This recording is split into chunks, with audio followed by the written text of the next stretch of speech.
Mana bu bolaga doktorlik qilgan ishini qarang-da. Videoni oxirigacha ko'rib tursangiz, qanaqa doktorlar borligini bilib olasiz. Bu bolaning ismi Nursulton. 10 yoshligida isitmasi chiqib doktoriga borgandan keyin birgina xato qilingan ukol sababli butun umriga mana shunday nogiron bo'lib qoldi. Jahon tillari universitetini bitirgan. Bitirgandan so'ng ishga kirish uchun bir nechta joyga borgan, ammo ishga qabul qiluvchilar talabga javob bermaysan deb uni ishga olmayapti. Talabga javob bermaydi deb olishmaydi.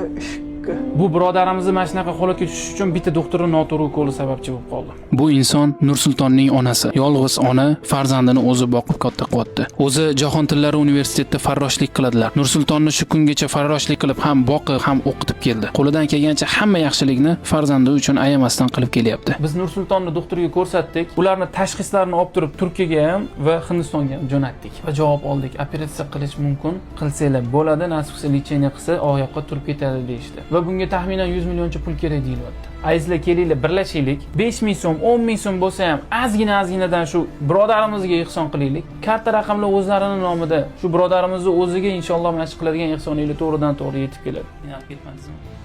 Qiynalib ketdim shu bola. Siz hozir farrosh bo'lib ishlaysizmi?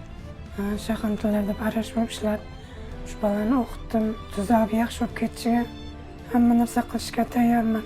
Shu 10 yoshida doktorlarning noto'g'ri ukolidan shunaqa ochish qildi. Onaxonning yoshi 55 da. Hozirgacha kvartirada yashab kelishadi. Haqiqiy kambag'al nogironligi bor bo'lgan oila hisoblanadi. O'g'li nogiron, ishlolmaganligi uchun onaxon kunlik ishlarni 30 ming, 40 mingga bo'lsa ham qilib ketaveradi. Chunki bolani yedirish, uni dori-darmonlari va hattoki kvartira pulini ham o'zi to'lashi kerak. Mana shu Nursulton birodarimizni sog'ayib ketishi uchun hammamiz birlashaylik. Qo'limizdan kelgancha ehson qilaylik. 5 ming, 10 ming farqi yo'q. Chin yurakdan chiqargan ehsonimizni qilaylik. Zudlik bilan Nursultonni operatsiya qildirishimiz kerak. Nursultonni sog'lom kelajagi siz va bizning qilayotgan yaxshiligimizga qarab turibdi. Hozir bizga 100 milliondan oshiq pul kerak. Iltimos bu videoga befarq bo'lmang. Qo'lingizdan kelgancha bu videoni tarqating. Puli bor bo'lgan insonlarga dalolat qiling. Inshaalloh Nursulton sog'ayib ketsa, bu barchamizning yutug'imiz bo'ladi. Bu videoni 72 soat ichida o'chirib tashlaymiz. Iltimos sizlardan. Qo'lingizdan kelgancha maksimal darajada tarqating, videoga like bosing va ehson qiling. Alloh sizdan rozi bo'lsin.